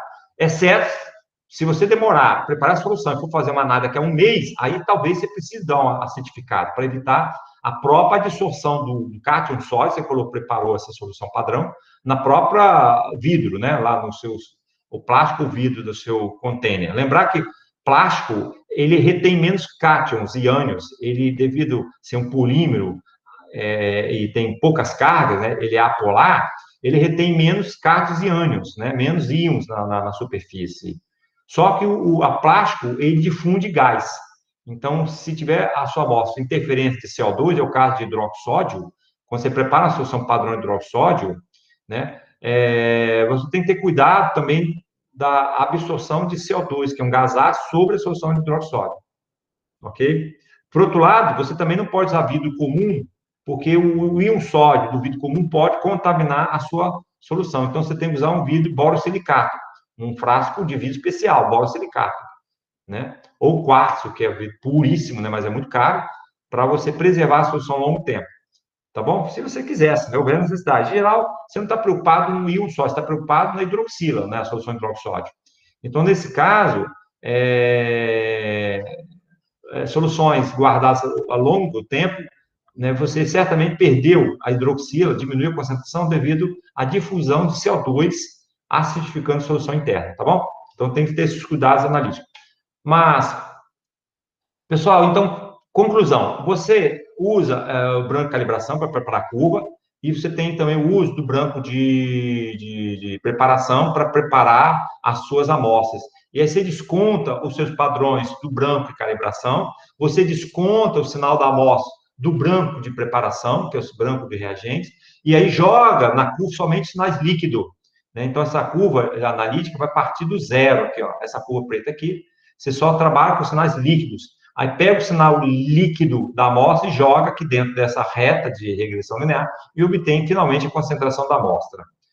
A última pergunta que eu faço nesse assunto é o seguinte: existe também um negócio chamado branco da amostra. Rigorosamente branco da amostra não é o branco de reagente e nem o branco de preparação. O branco da amostra seria a amostra branca. O que é a amostra branca? Né? A amostra branca dissolvida. Né? A amostra branca seria a amostra menos analito.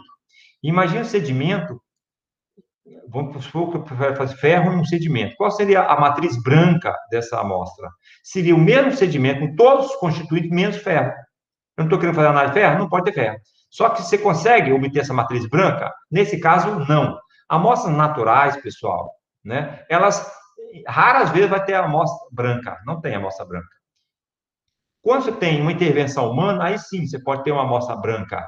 Tipo, exemplo, seja uma praia desértica, cristalina, branquinha, que só tem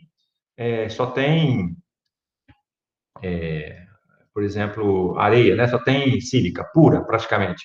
Ela é branquinha, tá certo? Sílica pura, né? Quartzo puro. Aí você tem ali um barco que perde a direção, bate ali, pô, explode, derrama óleo, derrama algum rejeito de bateria, contendo chumbo, forrado de bagulho, e espalha numa certa região, né, da praia. Olha, você quer fazer análise, então, dos seus contaminantes da praia. Você tem a amostra branca? Tem. Se você conseguir ir para um lado da praia, que está totalmente branquinha, descontaminada, você tem essa amostra branca. Aí, se você quiser digerir essa amostra, ela vai gerar uma solução de branco de reagente que contém a própria matriz, que é a sílica. Esse seria o caso ideal, né, de branco de reagentes ou branco de preparo. O branco de preparação aí seria completo, pois leva em conta os reagentes usados para a digestão da amostra e leva em conta a própria matriz, né, da sua amostra. A matriz da sua amostra é a sílica. Os minoritários, os elementos que você vai analisar, são os minoritários, são os microelementos, os médio-elementos, que está contaminando a areia, entenderam? A matriz básica é a sílica, né, é a sólida. Então, nesse caso, pessoal, você conseguiu uma matriz branca. Em bioquímica, farmacologia, é muito fácil de obter matriz branca.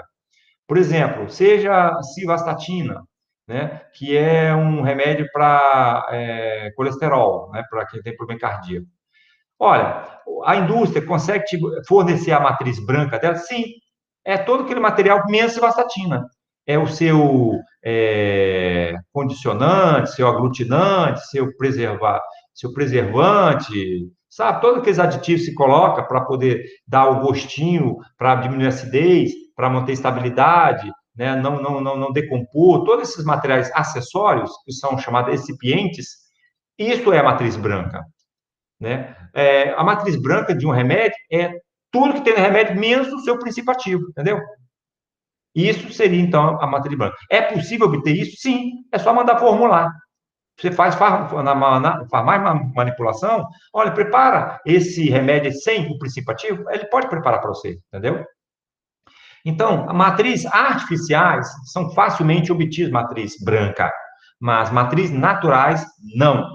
Você não pode pegar um sedimento de mangue contendo uma complexidade fantástica de toda a tabela periódica, fora matéria orgânica, muita matéria orgânica. Olha, eu quero fazer análise de sódio no sedimento, eu tenho que tirar todo o sódio para gerar matriz branca? Impossível. Né? Não tem como. Você não vai ter um sedimento sem sódio, né? Ou um sedimento sem ferro, ou um sedimento sem tungstênio, ou um sedimento... É muito complicado você preservar toda aquela complexidade tirando só o analítico.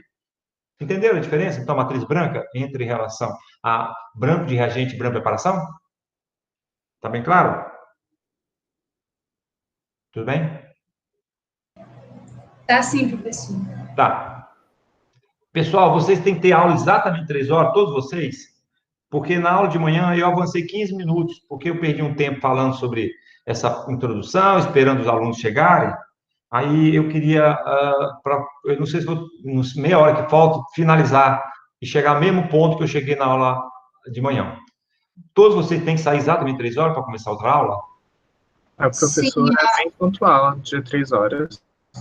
Todo mundo todo mundo tem aula 3 horas? Eu também tenho.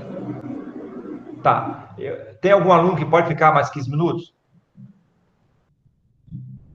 Não? Acho que não, professor. Não?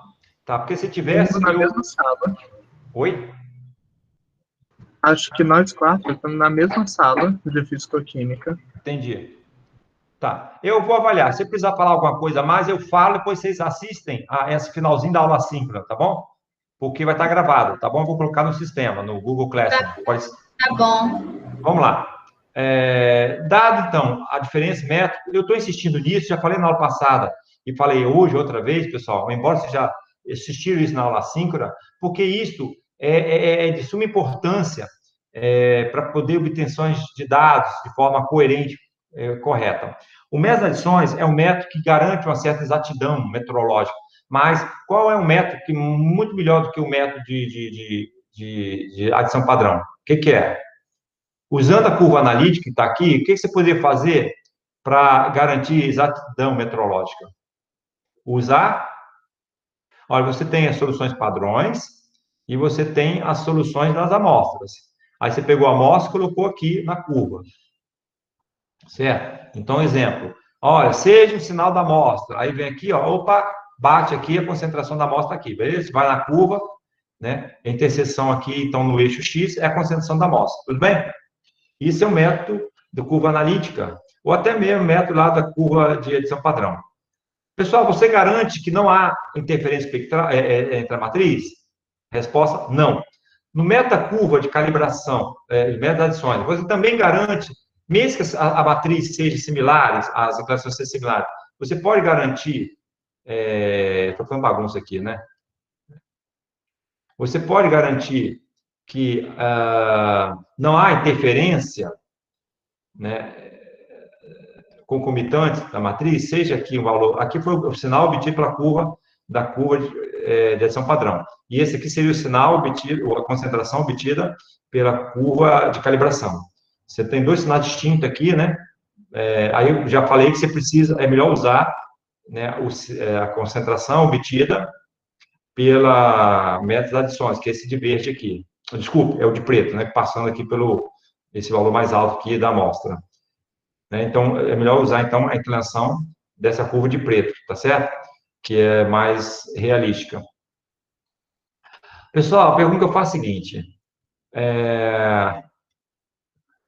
O que eu posso fazer para garantir exatidão metrológica?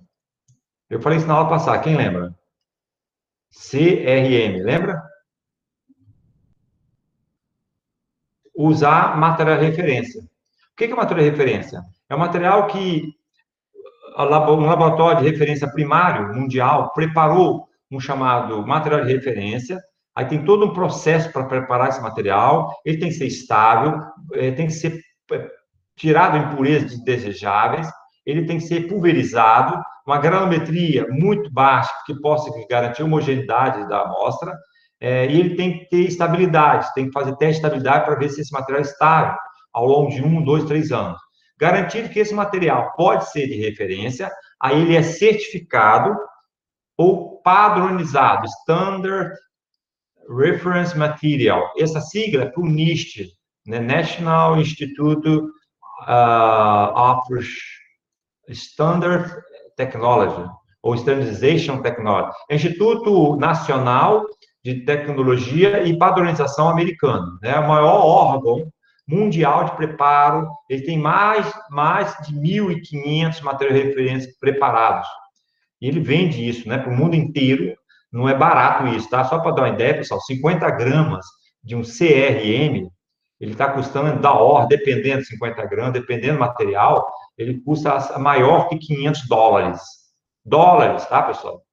Tem material de referência que 1 grama custa mais de $1.000, né? Coisas caríssimas. Né? Tem todo um trabalho, às vezes de anos, para poder obter o certificado, né? Exato, o valor mais verdadeiro de material de referência. Pessoal, então, qual é a solução? Um laboratório que preza, zela por valores fidedignos, tem que ter material de referência, você joga, faz a digestão do seu material de referência, da mesma forma que você fez para as suas amostras, pega o sinal, né, do seu material de referência e joga aqui na curva analítica, a analítica é esta, ou curva do método de adições, e obtém a concentração. Né? Certamente, o método de adições ele vai te dar uma resposta melhor, já que ele está trabalhando sobre a mesma matriz. Se o seu valor medido cair dentro do intervalo, né? Dentro do intervalo de confiança do seu certificado, você diz que sua medida é exata. Exemplo, suponha que o seu certificado é mais 10 mais ou menos 2. Então, vai de 8 a 12. Aí, sua análise deu 11. Opa, meu valor é exato. Mas se a sua análise deu 15, resultado 15, está fora do intervalo de confiança, né? Com 95% de confiança, né? E já levando em conta a certeza expandida, lembrar que eu mandei para vocês cursos complementares que eu fiz há 10 anos atrás, eu gravei no semestre passado para a professora Rosângela, sobre metrologia e estatística. Então, por favor, quando você tiver tempo, dá uma olhadinha lá naqueles cursos de metrologia, eu explico a norma 17025, alguns aspectos de controle de qualidade laboratorial, né, gestão de qualidade, né, o que é ISO 9000, 17025, é importante vocês tenham esses conhecimentos. No curso de Química atual de vocês, existe como optativa o curso de metrologia, mas ele só foi dado uma única vez, em 2013, se não me engano, 2012, para uma turma que eu tinha muito interessada, né, em Química Analítica, eles pediram, então, esse curso de metrologia e eu ofereci. Depois, eu mesmo nunca mais anunciei, né, está lá no cadastro lá, mas caso um dia vocês queiram fazer como optativa, né, é uma discussão optativa. No novo curso bacharelado, que vai ser implementado depois da pandemia, aí sim a metrologia é obrigatória para o curso bacharelado, porque é de suma importância vocês saírem, né, da graduação para um laboratório de pesquisa ou indústria ou laboratório de ensaio com plena formação em controle de qualidade laboratorial. Não é só para analítica, tá, pessoal? Esses conceitos todos se aplicam para inorgânica, físico-química e orgânica, tá bom? Eu às vezes me pergunto, eu não vou dar nomes, mas eu entro em outros laboratórios, no departamento de química, que eu vejo, extremamente desorganizados, sujos, né, bagunçados, aí eu me pergunto como alguém consegue fazer ciência no laboratório desse, né? E, de repente, está tendo a contaminação cruzada, né? E a pessoa nem está sabendo, entendeu? Porque, devido à contaminação, principalmente na parte do orgânico, se fosse análise, né, de elementos traços, né? Agora, se o objetivo dele não é análise, é apenas obtenção de material, né, de síntese, né, grandes quantidades, e como o ambiente, o laboratório pode estar muito sujo, mas o ambiente de trabalho está limpo, ok, aí não tem problema, tá bom? Mas tem que avaliar cada caso. Tá bom? Então, pessoal, voltando aqui, o uso de material de referência é uma da técnica para garantir exatidão. Fora esse, você tem aquele estudo de comparação interlaboratorial. Você tem que ter dinheiro para participar desses programas de comparação interlaboratorial. É maravilha. Mais ainda que o material de referência. Só que é bem mais caro também, tá bom? É um processo caro, né? Você é convidado para participar de um programa de ensaio e proficiência. Aí, se o seu resultado estiver dentro de uma elipse de Wilden, que é uma técnica, tem várias técnicas para avaliar estatisticamente esses dados, mas se estiver dentro da região de aceitação de dados, dentro de um certo nível de confiança, né, você é tido como exato seus resultados, né? Tá boa, você tem valores bons, tá bom? Lembrar, como na aula passada eu falei, não é correto, do ponto de vista metrológico, falar se é mais exato ou menos exato. É exato ou não é, desde que esteja aceito o intervalo de confiança. Se estiver dentro daquele intervalo de confiança, dado por uma referência, sim. Mas se você não tem um valor muito claro, é o caso da seta, né? Aquele desenho da seta. Se você não tem um valor muito claro, definido, exemplo aqui, ó, deixa eu ver, da seta. Aqui, ó. Exemplo aqui, ó.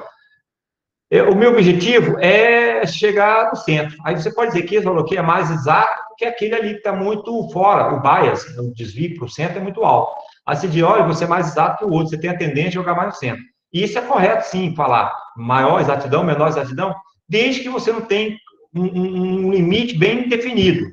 Mas se o seu objetivo é um gol, atingir esse círculo menor, e o critério seu, né, estatístico, é exato ou não exato. Tipo assim, se o valor entrou, que é gol, entrou na trave, é gol. Mas se bateu na trave ou saiu fora dela, não é gol. Então, ou é exato ou não é. Aí já é um critério mais metrológico. Se você usa uma referência, ele vai te dar, no seu certificado, o valor verdadeiro, ou a média dos valores medidos por vários laboratórios internacionais, que é considerado valor verdadeiro. Então, esse valor é conhecido. Mais ou menos as certezas estão expandidas. Se o seu resultado estiver dentro daquele intervalo de confiança, ótimo, o seu valor é exato. Se estiver fora, você não tem valor exato. Não tem sentido dizer que é mais ou menos exato. Está bem claro isso? É questão semântica, é questão só de linguagem técnica. Depende da abordagem que você está tendo, né? O caso que está tendo. Pessoal, então, voltando aqui, eu realmente estou discorrendo várias coisas de química analítica, para quando eu começar a falar sobre métodos instrumentais, fica mais fácil depois lidar com cálculos de dados, né? Ok. Pessoal, então eu finalizo essa parte por calibração, eu vou finalizar agora com um pouquinho de outras considerações. Vamos lá, método padrão interno. Eu falei também na aula passada, né, na aula síncrona, e gravei na aula assíncrona. É quando você quer colocar um outro elemento para poder balizar, normalizar os dados, os sinais de vários metais, várias substâncias que você tenha, por exemplo, no método espectroscópico, por exemplo. Tá? Então, por exemplo, vou dar um exemplo de CPOS que recentemente eu estava trabalhando. Eu ligo o plasma, aí tem um sinal lá de concentração de metais, vários metais. Lembrar que o plasma é uma técnica simultânea, né? Ela tem seletividade, ela é seletiva, pode fazer análise de várias coisas, mas não é específica. O método específico seria, por exemplo, pH-gâmetro, né? Que só analisa o hidroxônio, praticamente, em regiões moderadas de pH. Em soluções muito salinas e muito ácidas, aí vai ter um erro, né? Erro salino ou erro ácido, que aí você tem essas interferências. Mas de pH 1 a 12, você pode considerar bem linear, né, essa relação do potencial redox, no caso não é nem redox, é um potencial de membrana, em relação à concentração do hidroxônio. É bem linear essa relação. Então, ele é um método específico e também seletivo para hidroxônio. Agora, o ICPOS é um método seletivo, ele faz vários metais previamente selecionados para o seu pacote lá, né, de comprimento de onda. Então, seleciona os seus elementos químicos que você quer analisar, os seus analitos, e ele é bem seletivo. Não analisa outras coisas que não aquilo que você previamente programou.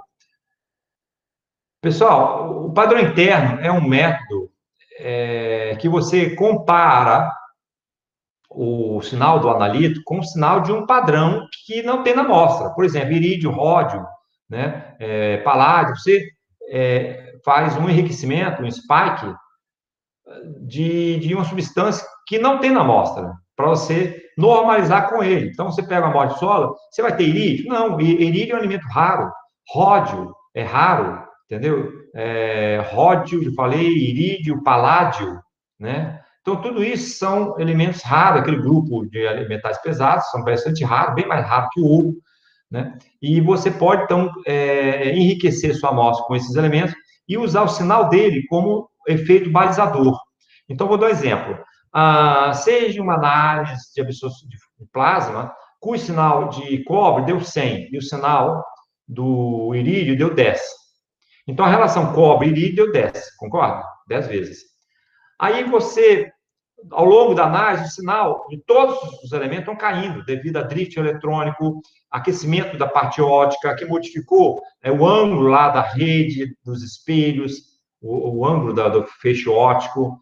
Você pode ter problema de instabilidade de rede, vários problemas físicos e químicos, inclusive na própria amostra você pode ter um anidrólise generalizado de tudo, ou um processo de adsorção generalizado de todos, entendeu? Então, você pode ter efeitos químicos e físicos que vai diminuindo a resposta, o sinal desses elementos. Então, se você coloca um elemento balizador ali dentro, que também cai proporcionalmente o sinal, ótimo, você está corrigindo. Então, naquele exemplo, se você tem 100 sinal de um elemento químico, dividido por 10 do outro, do padrão interno, a relação deu 10 vezes. Se o outro, depois de meia hora, caiu para 90, o outro deve cair para 9. Então, 90 sobre 9 continua sendo 10 vezes. Depois de 2 horas de análise, o sinal do cobre caiu para 80. Caiu 20%. Mas o sinal também do padrão interno caiu 20%, foi para 8. Então, 80 sobre 8 continua dando 10 vezes. Conclusão, você consegue mais ou menos equalizar, né? Manter o sinal do seu analito estável, mesmo que o sinal absoluto dele esteja variando. Por quê? Porque você está comparando, padronizando, normalizando com o padrão interno. Entenderam a função? Então, o padrão interno é muito utilizado em CPOS, exatamente devido a esses problemas de variação de sinal no plasma, devido a diversos fatores. Bem claro isso? Ok. Pessoal, controle de qualidade analítica, eu falei sobre isso na aula passada, mas só para lembrar, você precisa manter o laboratório limpo, com condições de segurança, treinamento técnico, pessoal, aquisição de vidraria, insumos com selo de qualidade, né, rastreabilidade, você precisa ter vidrarias calibradas, né, de preferência com uma rede ou um laboratório de calibração, reagentes de alta pureza, né, PA ou uma acima disso, né, de preferência da Merck, Sigma, caso você tenha dinheiro para investir numa pesquisa mais apurada. Lógico, marcar seu gasto. Se você quer fazer síntese sulfato ferroso só para um curso de graduação, você não precisa ter ácido full de altíssima pureza, que custa mais de R$1.000 um litro, e nem, por exemplo, ferro puro, né, para reagir com ácido full de altíssima qualidade, que custa 5 gramas, deve custar $500 ou mais. Não tem sentido isso. Você vai usar reagentes comuns, entendeu? Até mesmo industriais, né? Vai depender do que você está fazendo. Mas se fosse um semicondutor, para obtenção de um semicondutor, aí sim, você vai ter que usar reagente de altíssima pureza para obter um cristal de silício lá, né? De altíssima pureza. Ok. Sequência analítica, nós comentamos isso, né? Você usa um grande tempo no preparo das amostras. É importante que a amostra seja homogênea, representativa, e o seu laboratório gere baixa contaminação, principalmente contaminação cruzada entre metais e outras espécies. A homogeneidade de uma amostra, pessoal, ela tem que ter granometria muito pequena, né? Suficiente pequena, a nível de tamanho de silt, argila, tamanho coloidal não, mas mais argila, acima de 10 micrômetros até 63 micrômetros, né? De preferência nessa região aí de 20 micrômetros, né? Bem fininho, porque com isso você garante a homogeneidade da amostra. Ou seja, se você coletar 100 miligramas hoje, lá no seu pote de padrão ou de amostra, e coletar 100 miligramas daqui a uma semana, ambas as amostras são iguais. Se eu tiver heterogeneidade da amostra, pode ser que a parte diferente dessa amostra gere amostras diferentes no final, né? E com isso, sinais diferentes, né? Concentrações. Então, a homogeneidade vai garantir o que? A representatividade da amostra. A escolha do método de gestão é de suma importância. Lembrar que você vai usar Beck Teflon ou potes próprios, né? Para resistir ao ataque do ácido fluorídrico. Você não pode usar bag de vidro, prato fluorídrico. Você pode usar bloco gestor em alguns casos, mas se você tem um forno micro-ondas que custa bem mais caro que uma chapa de aquecimento, um bloco, aí você usa, né? Hoje em dia, quase todos os laboratórios de analítica, né, principalmente universidade, eles têm forno micro-ondas. Eu comprei com projeto de pesquisa há uns 10 anos atrás, eu acho que custou, ele é carinho, né? Na época custou R$60 mil, quando o dólar era 3, né, ou pouco por aí. Ou seja, a relação era 3, né? Então, hoje é 5. Então, tá 60 sobre... Ele custou uns $20 mil por micro-ondas. Hoje em dia, você precisaria uns R$100 mil ou mais. Como é isso? É R$100 mil para comprar um forno micro-ondas, tá bom? É um preço de um carro, né? Bom. É um forninho micro-ondas, só que é um forno especial. Ele tem controle de temperatura, de pressão, né? Tem vasos próprios que resistem a altíssima temperatura e alta pressão, tá bom? Continuando.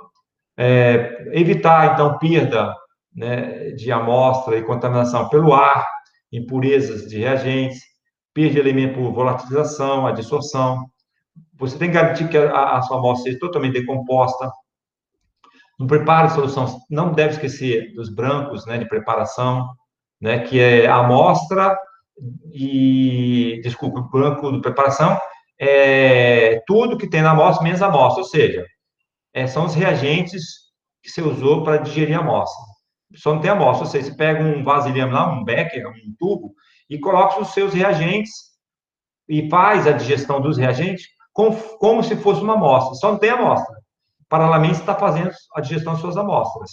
Né? O mesmo tempo de digestão, se você filtrar a amostra, vai filtrar o branco de preparação, entendeu? E todo o processo. Você, ao volumar a sua amostra, vai volumar no mesmo volume também do branco, tá certo? De preferência no mesmo dia, com o mesmo operador, para evitar outras fontes de erros. Pessoal, aqui, então, são as características mais importantes, né? Só preciso falar isso rapidamente. Nós já discutimos precisão e exatidão, né? Vocês estão bem claros. Lembrar que são dois parâmetros distintos, são figuras de média distintas.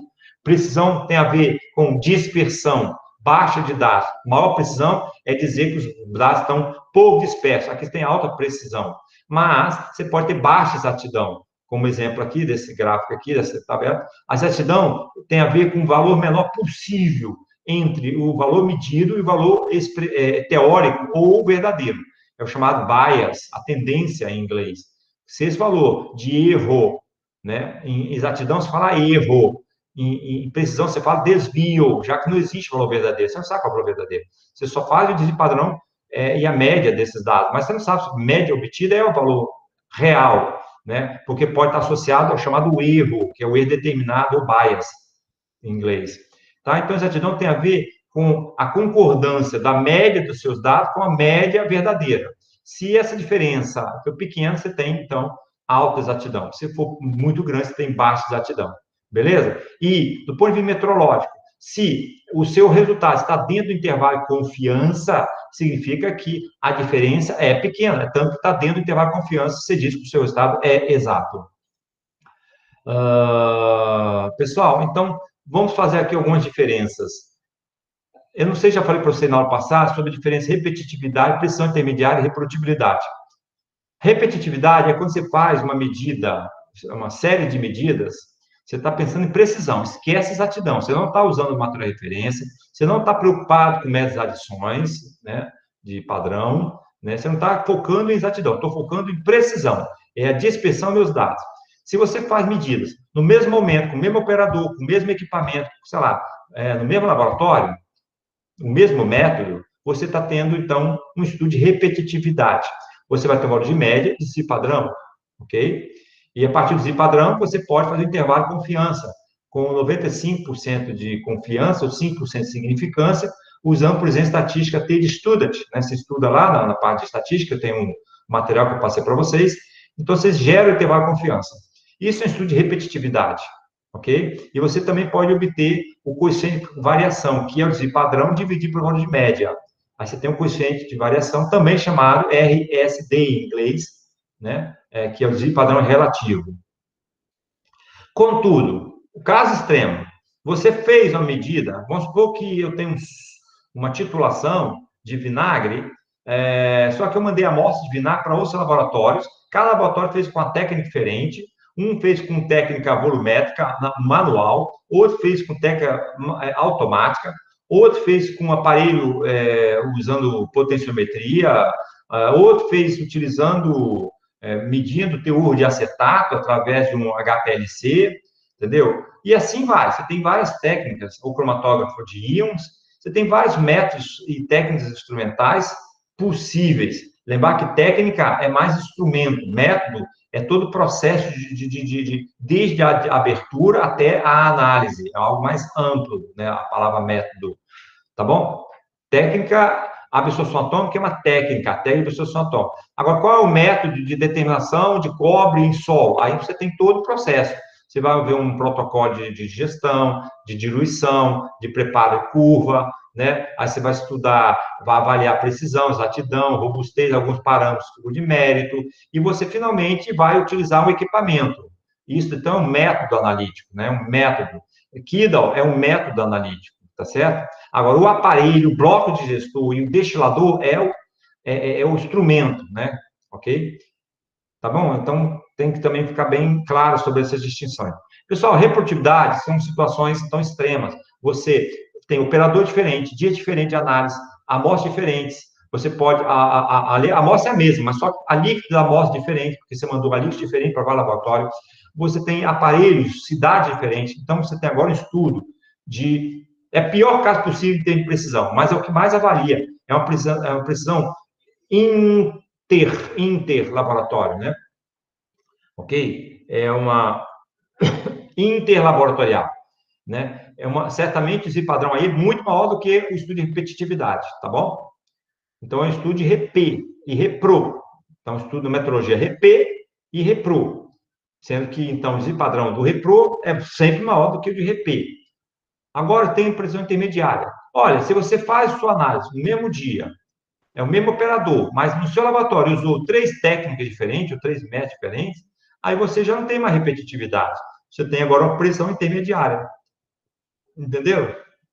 Tá? Se você variou um ou mais fatores num processo analítico, você já não tem mais repetitividade. Por exemplo, numa titulação de grupo, tem grupo 1, grupo 2, grupo 3. Cada grupo tem uma média e padrão.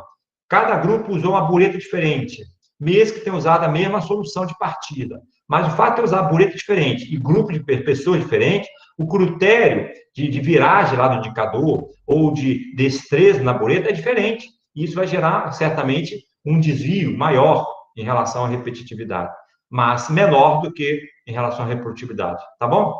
Então, isso é precisão intermediária. Pessoal, padrão, já falei de desvio padrão relativo e variância, que é desvio padrão ao quadrado.